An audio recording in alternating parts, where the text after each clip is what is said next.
Come inside my heart if you're looking for answers. Look at the stars, go a little bit faster.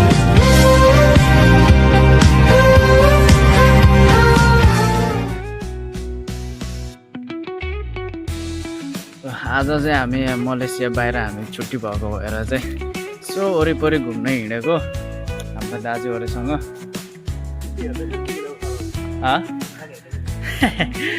Change गर्न मिल्दैन camera हाम्रो। मलेसियामा चाहिँ एउटा के राम्रो पक्ष रहेछ भने चाहिँ तपाईँहरू यहाँ मलेसियामा आयो भने नेपालबाट टाढा गए जस्तो लाग्दैन रहेछ क्या।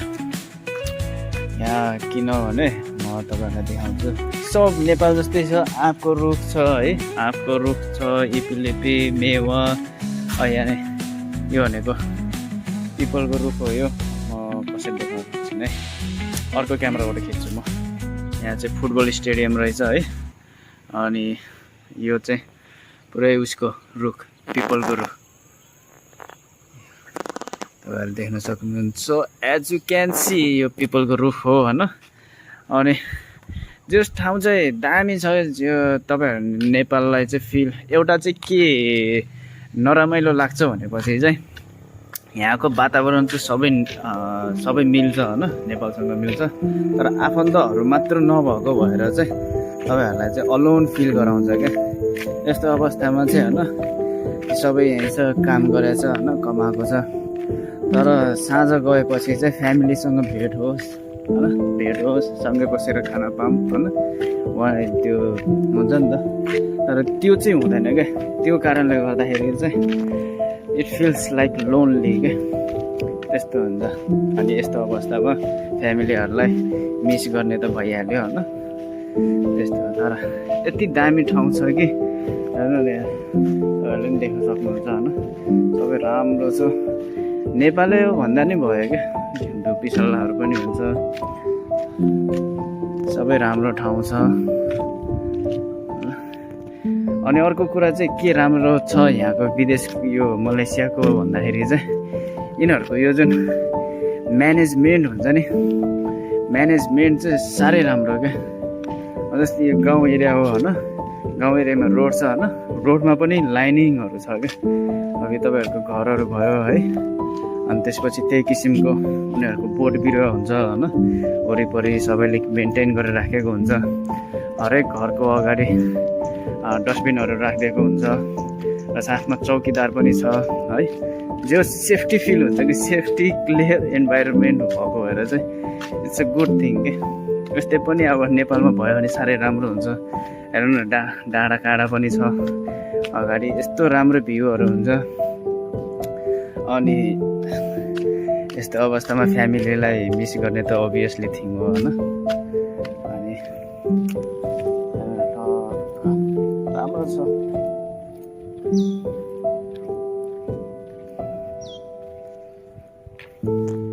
राम्रै फिलिङ भयो भनौँ।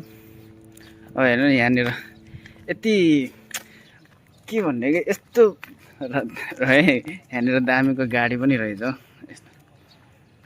अब म यहीँको भएको भए त अब म किन्थेँ होला होइन, किनकि I like this type of car भनौँ न। अलि इङ्ग्लिस विदेशमा भएपछि अलि अङ्ग्रेजी पनि छाडौँ न। अब हामीलाई नयाँ मान्छे देखेर होला हाम्रो यस फ्रेन्डली भाइब छ कि। अब नेपालमा पनि त यस्तै हो नि त होइन, नयाँ मान्छेलाई देखेपछि अभियसली घरको कुकुरहरूले भोगिहाल्छ नि त। तर ठाउँ चाहिँ दामी छ क्या, ठाउँ चाहिँ बवाल हो क्या, बवाल। दाजुहरू यसो भिडियोमा यसो हेरिदिनु न ल।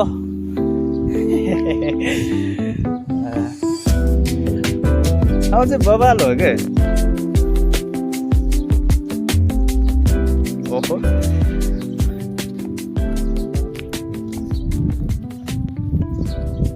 आजको लागि चाहिँ यति नै भ्लग गरौँ होला। नेक्स्ट टाइम अब कहिले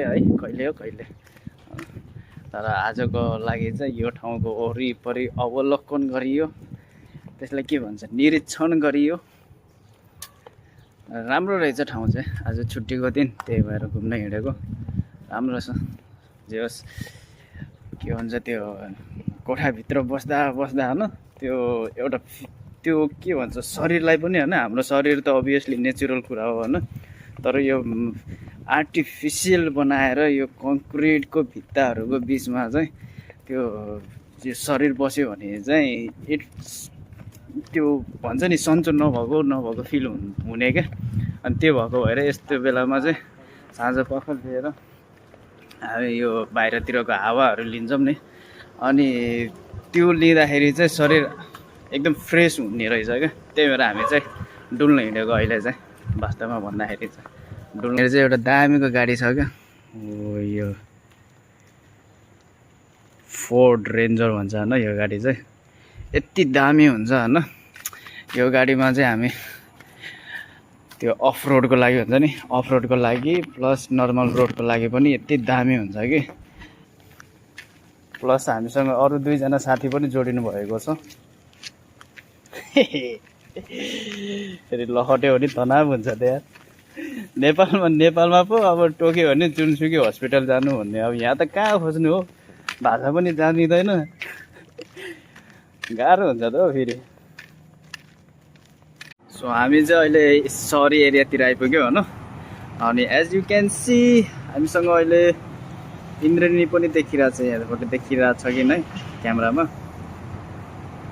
इन्द्रेणी पनि छ मौसम पनि राम्रो छ ओभरअल भन्नुपर्दाखेरि सबै राम्रो छ अनि यो स्काई ओभर यो जुन रोड छ नि यो पुल हाम्रो नेपाल र विदेशमा के फरक छ भनेपछि चाहिँ विदेशमा चाहिँ यो वर्किङ छ क्या यो वर्किङ छ नेपालको त्यो ग्वारको फ्लाइओभर छ नि त्यो चाहिँ वर्किङ छैन क्या भनेपछि नेपाल र विदेशमा फरक भनेको यही छ कि एउटा अब चाहिँ हामी